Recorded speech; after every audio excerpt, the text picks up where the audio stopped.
교육이 놓치고 있는 중요한 것. 팬데믹이 시작될 무렵 나는 뉴질랜드의 캐리캐리시에 머물며 얼스빌리지 개발을 준비하고 있었다. 누구나 이곳에 와서 자연 친화적인 삶의 기술을 배우고 지구시민의식을 경험할 수 있도록 교육시설을 만드는 일에 집중하고 있었다. 뉴질랜드는 팬데믹 초기에 다른 어느 나라보다 먼저 그리고 철저하게 국가 봉쇄를 실시한 터라 그야말로 꼼짝없이 섬나라에 갇힌 처지가 되었다. 얼스빌리지 개발 계획은 중단되었고 명상 체험을 위해 이곳을 찾던 사람들의 발길도 뚝 끊겼다. 뉴질랜드뿐만 아니라 여러 나라에서 워크숍과 콘퍼런스 등의 행사가 예정되어 있었지만 아무것도 계획대로 실행할 수 없었다. 모든 일정이 취소되자 평소 생각만 하고 시간을 충분히 내지 못했던 농장 개발을 본격적으로 시작했다. 매일 스태프와 함께 야외에서 일을 했다. 길을 내고 울타리를 세우고 동물들을 위한 집도 만들었다. 그 중에서 가장 즐거웠던 활동은 농장에서 동물들을 돌보는 일이었다. 소, 돼지, 염소, 거위 등 여러 동물 가족이 새끼를 낳으면서 농장의 규모가 점점 커졌다. 새로 태어난 새끼들을 돌보면서 가장 인상 깊었던 것은 새로운 생명체들이 보여준 놀라운 적응력이었다. 소는 태어난 지 채 몇 시간이 지나지 않아서 일어나 걷기 시작한다. 독초를 먹고 죽어가던 아기 돼지 럭키는 내가 침을 놓고 기공 마사지를 해서 살렸는데 불과 1년도 지나지 않아 아빠 돼지가 되었다. 동물들의 빠른 성장과 놀라운 적응력을 지켜보면서 인간이 생존에 얼마나 취약한 동물인지 다시 한번 느끼게 된다.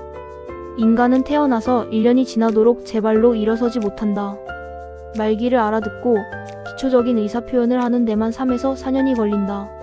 그때부터 어린이집과 유치원을 포함하여 14년 이상의 긴 교육과정에 들어간다. 태어난 후 거의 18년 정도가 지나서야 비로소 본인 스스로 책임 있는 의사결정을 할 수 있는 위치에 선다. 이 기간에 어떤 환경에서 누구와 교류하고 어떤 정보를 받아들였느냐에 따라 본인의 삶은 물론이고 그 삶을 통해 세상에 미치는 영향이 완전히 달라진다. 기나긴 양육 기간은 인류가 가진 약점이자 최대 강점이다. 이 기간에 개인은 자신의 의식주와 안전, 교육을 가족과 공동체에 의존할 수밖에 없다. 만약 적절한 보호와 양육을 제공받지 못하면 개인은 정상적인 성장은 물론이고 생존 자체가 어렵다. 한편으로는 기나긴 보호와 양육 기간 때문에 생활에 필요한 지식과 기술을 비롯해 인류가 축적한 막대한 양의 문화적 자산을 습득해서 활용하고 이를 더 발전시켜 다음 세대로 전할 수 있다. 인류의 미래 사회가 어떤 모습일지는 양육 기간에 개인들에게 무슨 일이 일어나느냐가 결정할 것이다. 개인차가 있겠지만 대체로 가장 크게 영향을 미치는 것은 가정과 학교이다. 교육이라는 측면에서는 학교의 역할이 가장 크다. 나는 미래 사회가 어떤 모습일지를 보여주는 지표 중 하나가 현재 학교의 교실 풍경이라고 생각한다. 그곳에서 미래 사회를 만들 정신과 태도가 형성되기 때문이다. 교실 풍경. 학교 현장을 잘 아는 지인들로부터 현재 고등학교 교실 풍경이 어떤지 전해 들은 적이 있다. 수업 시간에 학생 중 절반은 자고 깨어있는 학생들의 3분의 2는 딴짓하고 10% 정도만 수업에 집중한다고 한다. 물론 대한민국의 모든 고등학교의 교실 풍경이 이렇지는 않을 것이다. 하지만 많은 학생, 학부모, 교사들은 이 모습이 학교의 실제 현실과 크게 다르지 않다는 것에 공감할 것이다. 입시를 목전에 둔 고등학교 교실만 그러한 것이 아니다. 이미 초등학교에 다닐 때부터 입시를 전제로 한 경쟁에 뛰어든 아이들은 12년 동안 대학 입학시험에 필요한 정보를 습득하느라 시간을 다 보낸다. 정작 삶에 필요한 실용적인 지식이나 기술, 지혜와 품성에는 교육자도 피교육자도 관심을 기울일 여유가 없다. 10%를 제외한 학생들, 이미 경쟁에서 질 것이 예정된 다수에게 학교는 과연 어떤 의미일까? 현재 학교의 기능에 관한 문제 제기만은 아니다. 청소년기에 겪었던 내 경험을 통해 오랫동안 품어온 질문이기도 하다. 청소년기에 나는 행복하지 못했다. 행복하지 못한 정도가 아니라 나는 매우 우울하고 매사에 비관적이었다. 학교에서 공부에 집중할 나이에 내 머릿속은 다른 사람들이 들으면 황당하다고 여길 법한 삶에 관한 근본적인 회의로 가득했다. 회의적인 질문들에 이끌려 수업에 전혀 집중할 수 없었다. 노트 필기를 해도 내가 무엇을 썼는지 나조차도 알아볼 수가 없어서 나중에는 아예 노트 없이 다녔다. 삶의 책임감을 느끼고 뒤늦게 공부를 시작해 대학에 들어가게 된 것은 나 자신의 존재 가치를 어렴풋하게나마 알게 된 후의 일이다. 당시에 나처럼 명확한 목표나 희망도 없이 학교라는 시스템 속에서 고통스러운 청소년기를 보내고 있는 학생들을 보면 매우 안타까웠다. 체험을 통해 인간의 뇌가 가진 무한한 잠재력을 확신하기에 안타까움은 더욱 커졌다. 뇌의 잠재력과 창조성은 지식을 많이 습득한다고 개발되는 것이 아니다. 삶의 목표와 꿈이 있어야 뇌를 제대로 활용할 수 있다. 학창시절에 아무런 꿈도 없이 우울하고 힘들게 보냈던 나도 꿈을 찾고서 창조력을 발휘할 수 있었고 선택한 모든 것을 이룰 수 있었다. 나는 오래전부터 다른 무엇보다도 학생들이 자신의 가치를 발견하고 꿈을 찾도록 도와주는 학교, 책임 있는 삶을 사는 데 도움이 되는 현실적인 지식과 기술을 가르치는 학교가 필요하다고 생각했다.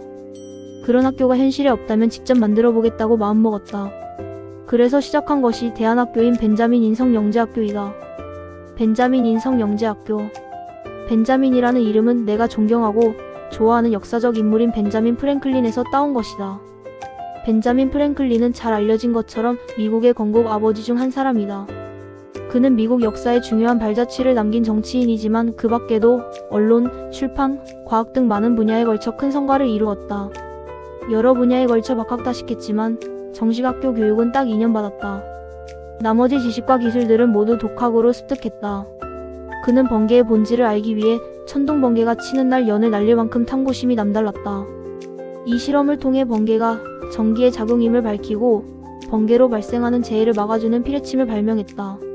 그는 자기 개발을 위해 끊임없이 노력했고 스스로 정한 원칙을 반드시 지키는 언행일치를 실천했으며 실용적인 지식과 기술을 존중했던 훌륭한 품성을 가진 인물이다. 그러한 품성이 내가 생각한 새로운 개념의 학교가 추구하는 가치에 잘 부합해 벤자민이라는 이름을 학교에 넣게 되었다. 벤자민 인성영재학교 이하 벤자민 학교에는 보통 학교에는 다 있는 5가지가 없다. 교실, 교과목, 수업, 숙제, 시험, 성적표. 이런 학교가 있다는 이야기를 들으면 많은 사람이 어리둥절한 표정을 지을 것이다. 아니 교과목도 시험도 숙제도 없는 학교가 어떻게 학교냐며? 이 5가지가 없는 대신 벤자민 학교에는 스스로 계획하고 실행해서 결과를 만들어내는 드림 프로젝트가 있다. 실제 경험을 통해 배우는 체험학습이 있고 이 과정을 도와주는 멘토들이 있다.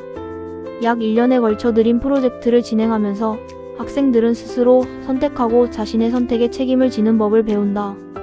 그 과정에서 부모님들을 포함해서 얼마나 많은 사람의 수고와 보살핌 속에서 그동안 자신들이 학교에 다녔는지를 깨닫고 깊은 감사를 느끼며 겸허한 삶의 태도를 배운다. 또한 삶의 목표를 발견하고 선택함으로써 스스로 자신을 개발하고 성장시키는 열정과 의지를 갖게 된다. 지금까지 1300명의 학생이 벤자민 학교를 거쳐갔다. 그들은 자라온 배경이나 입학 동기도 다르고 각자 자신이 선택한 드림 프로젝트에 따라 벤자민 학교에서의 경험도 모두 다르다. 하지만 공통점은 자신의 가치를 발견하고 목표를 선택함으로써 더 적극적이고 책임감 있는 사람으로 성장한다는 점이다.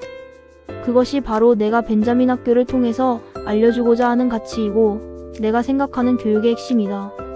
나는 벤자민 학교의 모든 졸업생이 자신이 발견한 그 가치들을 계속 더 키워가기를 바란다.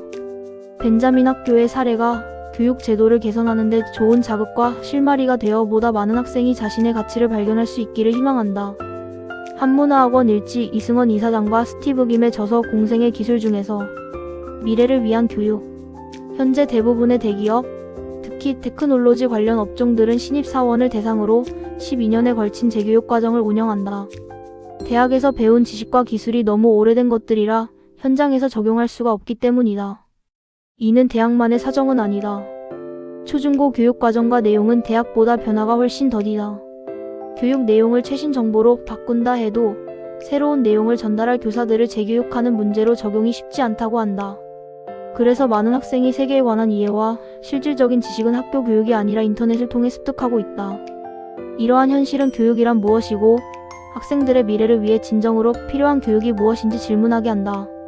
나는 교육이 인류의 미래를 평화롭고 지속 가능하게 만들 리더를 양성하는 데 도움을 주는 내용으로 바뀌어야 한다고 생각한다. 그래야 지금의 변화하는 환경 속에서 교육 본래의 역할을 제대로 할 수 있기 때문이다. 다른 사람들과의 공생을 가능하게 하는 인성, 건강한 생활 습관, 자기 가치와 삶의 목표, 지구 감수성과 책임감, 삶을 운영하는 실용적인 지식과 기술이 학교 교육의 기본이 되어야 한다. 인성. 나는 학생들의 미래를 위해 가장 중요한 교육이 인성이라고 생각한다. 벤자민 학교 이름에 인성을 넣은 것도 같은 이유이다. 인성은 양심, 친절, 배려, 예절 등 여러 가지 말로 표현할 수 있다. 인성은 말 그대로 풀이하며 인간의 본성이다.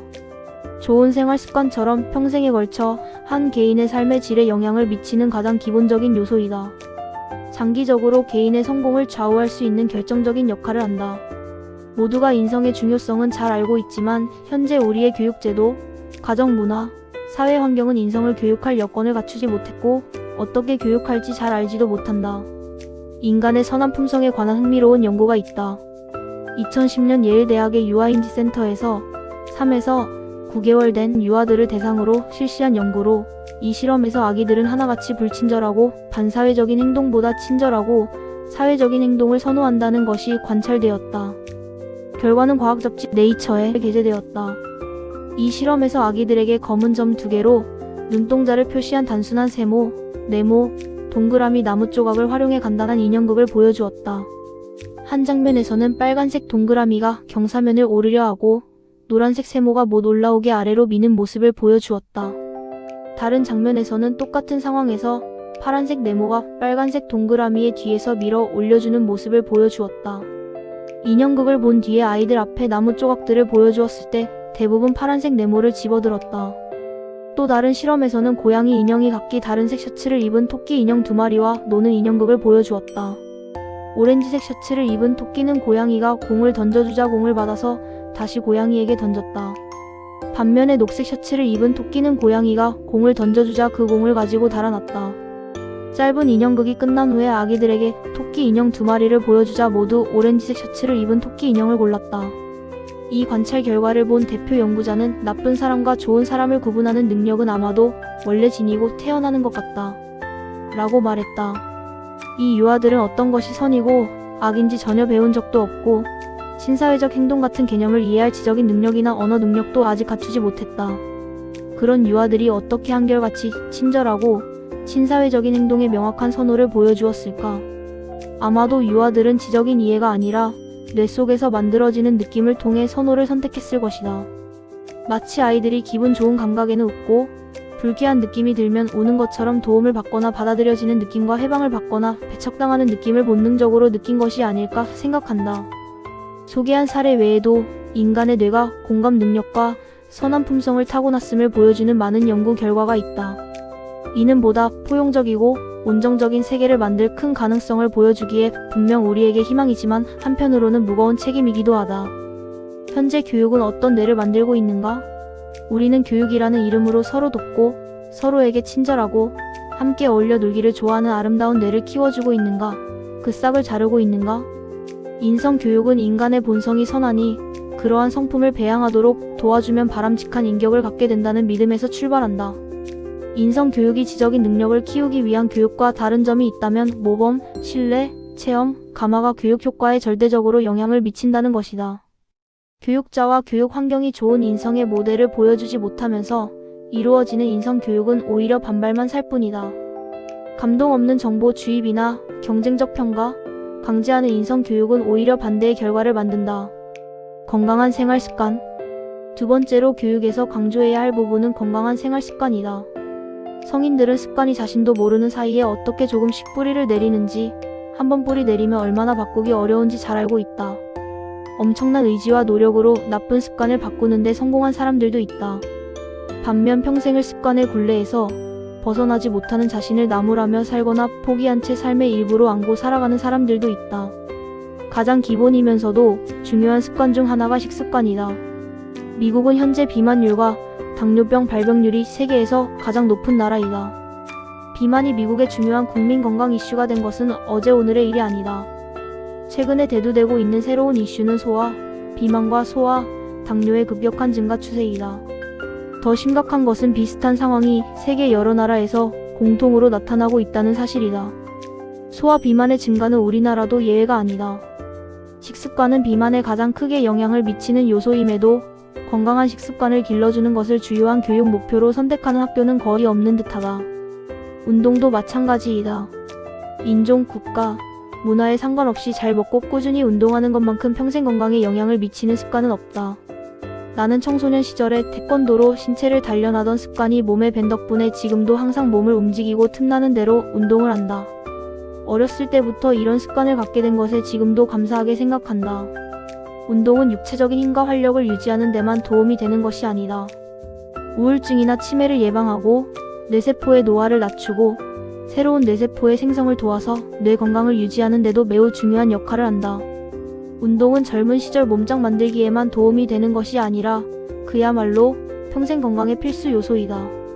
그런데 아쉽게도 초중고등교육 내내 체육 과목은 비중이 작아지고 교육과정에 포함되어 있어도 입시를 위해 변칙적으로 운영하기도 한다. 식습관과 운동 습관 외에도 바른 자세와 숨쉬기 등 평생에 걸쳐 몸과 뇌 건강에 영향을 미치는 중요한 습관들이 있다. 교육 과정을 통해 학생들이 바른 생활 습관을 익힐 수 있게 해준다면 시험 보자마자 잊어버리는 지식 정보보다 그들의 인생에 훨씬 큰 도움을 줄 것이다. 자기 가치와 삶의 목표. 교육에서 무엇보다 중요한 것은 자신의 가치를 알고 삶의 목표를 찾도록 안내하는 것이다. 벤자민 학교 학생들이 성장하는 과정을 지켜보니 많은 청소년이 학교 생활을 힘들어하는 까닭이 따로 있었다. 공부가 어려워서가 아니라 공부를 왜 해야 하는지 몰라서였다. 그런데 목표를 선택하고 동기를 찾는 일은 누군가 대신해줄 수 없다. 스스로 해야 한다. 부모님이나 학교 선생님들이 아무리 좋은 목표를 제시해도 본인 가슴에 와닿지 않으면 소용없다. 벤자민 학교 학생들은 자기 능력을 개발하고 사회에 긍정적인 기여를 할 수 있는 프로젝트를 스스로 기획하고 실행해 나간다. 학생들은 대부분 본인이 평소에 좋아하고 관심을 가졌던 분야에서 프로젝트 아이디어를 찾는다. 프로젝트를 진행해가면서 실제로 그것이 다른 사람과 자신이 속한 공동체에 어떤 영향을 주는지 생생하게 경험한다. 또한 이 과정에서 다른 사람들의 칭찬이 아닌 자기 내면에서 우러나오는 인정과 사랑, 격려를 스스로 느끼는 매우 중요한 경험을 한다. 이는 남을 이기고 시험에서 좋은 성적을 내서 느끼는 우월감이나 성취감과는 다른 느낌이다. 그 느낌의 주체는 평소 내가 알고 있던 나보다 훨씬 자애롭고 성숙하고 사려 깊은 어떤 존재이다. 그러한 느낌이 전해주는 인정은 다른 사람이 해주는 어떤 칭찬보다 강력하고 설득력이 있다. 그것을 받아들이고 그 느낌에 가까워지면서 자신의 참된 가치는 외모나 성적, 경제적 배경 같은 외적인 조건들에 영향받지 않는 절대적인 것임을 알게 된다. 자신이 진심으로 세상을 사랑하고 세상을 널리 이롭게 하고 싶어 한다는 사실을 알게 된다. 그리고 그러한 거룩한 욕구를 실현할 삶의 목표를 선택하게 된다. 자신이 선택한 목표를 실현하기 위해 애쓰는 중에 뇌에 많은 능력이 개발되고 발현되어 단지 품성이 좋은 사람이 아니라 능력 있는 리더로 성장하게 된다. 나는 이것을 내 삶을 통해서도 경험했고 비전을 품고 일하는 다른 많은 사람에게서도 보았다. 지구 감수성과 책임감. 이 책의 사장에서 지구 감수성에 관해 언급한 적이 있다. 지구 감수성은 인간과 지구, 자연환경과의 깊은 정서적 연결을 뜻한다. 자신을 자연의 일부로 느끼고 지구를 자신의 일부로 받아들이는 감각이다. 이 감각을 통해 우리는 마치 내 몸이나 정원을 보살피는 것처럼 지구를 관리하고 보살피는 마음을 갖게 된다. 지구 감수성은 어릴 때부터 기르는 것이 좋다. 가정과 학교에서 이 감각을 깨우고 키울 수 있도록 안내해 주어야 한다. 특히 직접 자연을 접하고 자연과 교류하는 기회를 만드는 것이 도움이 된다. 유명한 관광지나 절경을 찾아야 하는 것이 아니다. 동네 공원이나 뒷동산, 집에 딸린 정원이나 텃밭, 가까운 농장에서 충분히 가능한 일이다. 계절마다 피고 지는 꽃이나 나무의 특성을 관찰하고 이름을 알아보는 것, 흙을 직접 파고 만지며 그 속에 어떤 생물들이 사는지 살펴보는 것, 꽃이나 나무를 직접 심고 가꾸는 것, 야채를 길러 수확한 후 요리해서 함께 먹으며 각자의 경험을 나누는 것 등이 모두 훌륭한 체험 교육이다. 이러한 시간은 함께하는 사람들 사이에 더 편안하고 친밀하게 소통할 기회를 만들어준다. 어느 신문에서 읽었던 한 중학교 교사의 이야기가 생각난다. 그의 학생들은 대부분 태어나면서부터 아파트에 살고 자동차를 타고 마트에 가며 집, 학교, 학원을 오가는 생활을 한다. 자연을 가까이서 접할 기회가 거의 없다. 그래서 그는 학생들을 학교 인근의 숲으로 데려가 꽃, 나무, 식물 사진을 찍고 생태를 관찰하는 시간을 정기적으로 가졌다. 그는 14살이 되어서야 처음으로 나무가 자신처럼 살아있는 생명체라는 것을 느끼고 신기해하는 학생들을 보며 놀랐다고 한다. 자연과 친해지는 생태 교육이 우리가 소비하는 자원과 에너지가 지구에 미치는 영향, 지속 가능한 지구를 위한 실천 교육과 함께 이루어질 때 더 큰 효과를 발휘할 수 있을 것이다. 지구 감수성에 관한 교육이 거짓말하지 말라, 다른 사람의 물건을 훔치지 말라, 친구들과 사이좋게 지내라 같은 기본 가르침이 되어야 한다. 어릴 때부터 자연환경을 자기 몸처럼 느끼고 보호하라는 가르침을 받는다면 아이들은 지구에 대한 책임감을 몸으로 실천하는 성숙한 지구 시민으로 자랄 것이다. 지구 감수성과 내면화된 행동은 어떤 규칙이나 강제보다 효과적으로 우리가 더 건강하고 지속 가능한 삶을 살도록 안내해 줄 것이다. 삶을 운영하는 실용적인 지식과 기술. 그 다음으로 교육에서 강조하고 싶은 것은 자신의 삶을 책임 있게 운영하는 데 도움을 주는 실용적인 지식과 기술이다. 예를 들면 돈 관리, 감정 조절, 성, 커뮤니케이션, 농사, 요리, 자가치유법 등이 있다. 성숙하고 책임 있는 성인으로 살아가기 위해 기본적으로 관리해야 할 것들이 무엇일까? 나는 그중 가장 중요한 세 가지가 돈, 성, 감정이라고 생각한다. 이 세 가지는 많은 사람이 나이가 들어서도 잘 관리하지 못해 자신뿐만 아니라 다른 사람에게도 피해와 상처를 주기도 한다. 당신은 돈과 성에 대해 어떻게 알게 되었는가? 그 기억이 어떤 느낌으로 남아있는가? 많은 사람이 이 두 가지를 결핍이나 실패, 상처를 통해 배운다. 그 배움은 대부분 혼자서 이루어지거나 혹은 경험치가 비슷한 또래 간의 대화 속에서 공유되고 학습된다. 물론 삶에서 실패나 상처의 경험을 배제할 수 없고 그런 경험을 통해 더 신중해지고 더 강해지는 것도 사실이다. 하지만 솔직하고 포용력 있는 환경 속에서 지혜롭고 사려 깊은 멘토링을 받는다면 학생들이 각자의 경험을 더 균형 있게 성찰하면서 성숙해지는 데 도움이 될 것이다. 돈에 관한 교육은 돈을 버는 행위로서 일의 가치, 돈을 벌고 사용하는 것에 관한 사회적 책임, 돈을 관리하고 운영하는 방법인 저축과 투자 등이 포함되어야 할 것이다. 실제로 이러한 개념을 일찍 배운 학생들과 그렇지 못한 학생들이 나중에 경제적 안정에 있어서 큰 차이를 보인다는 통계가 많이 있다. 가령 돈에 관한 교육 정책의 하나로 고등학교를 졸업하면 성인으로서 삶을 시작하도록 도와주는 의미에서 일정 금액의 경력금을 주는 제도를 생각해 볼 수 있다. 이것은 우선 학생들이 고등학교를 끝까지 마치도록 하는 데 도움을 줄 수 있다. 만약 이 경력금을 현금이 아니라 투자 계좌 형태로 준다면 책임감 있게 돈을 관리하는 법을 배우게 하는 좋은 성년 선물이 될 것이다.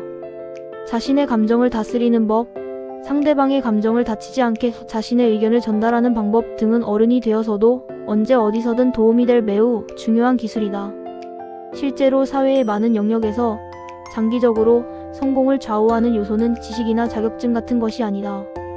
다른 사람과 조화를 이루며 일할 수 있는 공감 능력이나 소통 능력이다. 요리나 농사를 교육하는 목적은 전문적인 요리사나 직업 농부를 양성하기 위함이 아니다. 자신이 먹는 음식들이 어떻게 길러지고 어떻게 준비되는지를 알고 자기 먹거리를 스스로 준비하고 관리할 수 있는 최소한의 지식과 기술을 갖추게 하려는 것이다.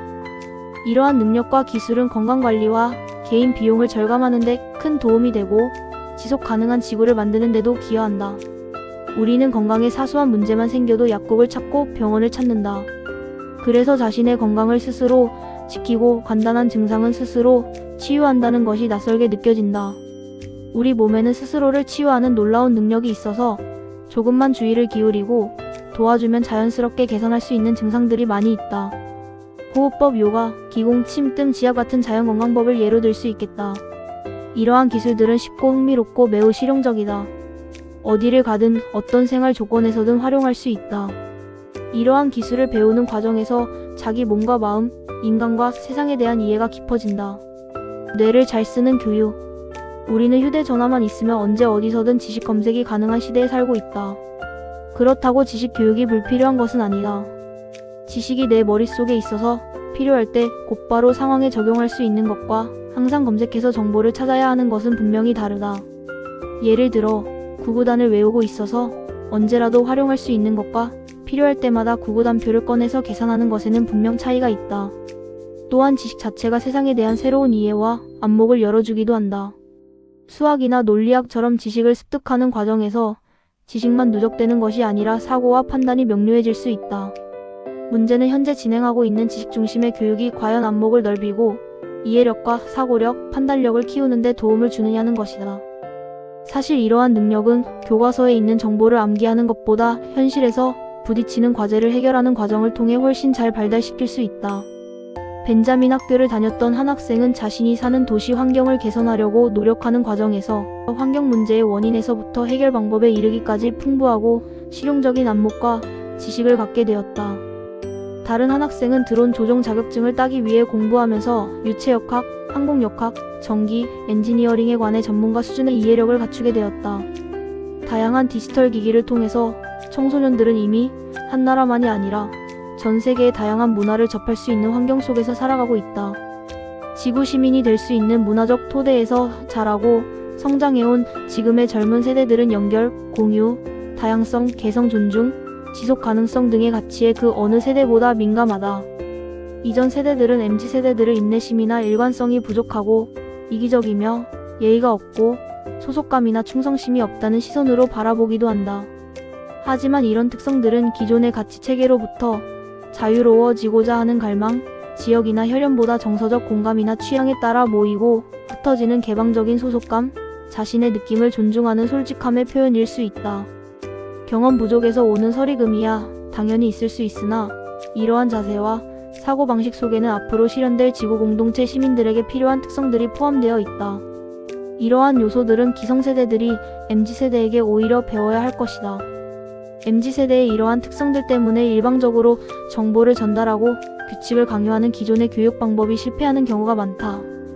벤자민 학교를 통해 내가 확인한 가장 효과적인 교육 방법은 학생들이 스스로 자신의 목표와 관심에 맞는 드림 프로젝트를 선택하고 그 프로젝트를 주도적으로 수행할 수 있도록 멘토링을 통해 지원해주는 것이었다. 학생들은 본인이 직접 프로젝트를 기획하고 현실에 부딪히며 실행해 나간다. 해당 분야를 잘 아는 전문가의 멘토링을 받지만 처음부터 끝까지 자신이 책임지고 프로젝트를 완성한다. 이 과정에서 단지 책 몇 권을 읽는 것으로는 얻을 수 없는 실질적인 지식과 기술, 자신감과 책임감, 리더십을 개발할 기회를 얻는다. 교육에 관한 이러한 접근은 결국 인간의 뇌와 뇌 속의 밝은 지혜를 믿고 그것을 찾고 키울 수 있도록 도와주는 것이다. 한민족의 가장 오래된 경전 중 하나인 3.1신고에는 뇌가 가진 본래의 가치와 정신을 표현한 구절이 있다. 자성구자 강제인의 저마다 본성을 찾아보라. 이미 너희 머리에 내려와 있다라는 대목이다. 밝고 밝은 마음, 인성과 양심이 이미 각자의 뇌에 내려와 있다는 것이다. 나는 뇌와 인간의 마음에 관한 이러한 이해와 믿음을 바탕으로 뇌교육을 만들고 널리 전해왔다. 또한 모든 교육은 뇌에 있는 인간의 양심과 창조성을 회복하는 데 기여해야 한다고 믿고 있다. 인간의 참된 가치를 실현하는 교육이 우리나라에서 모범적으로 실시되기를 바란다. 나아가 우리 교육에서 일어나는 변화가 인류 전체의 미래 교육이 나아갈 방향을 보여주는 영감과 등불이 되기를 희망한다. 한문화학원 일지 이승원 이사장과 스티브 김의 저서 공생의 기술 중에서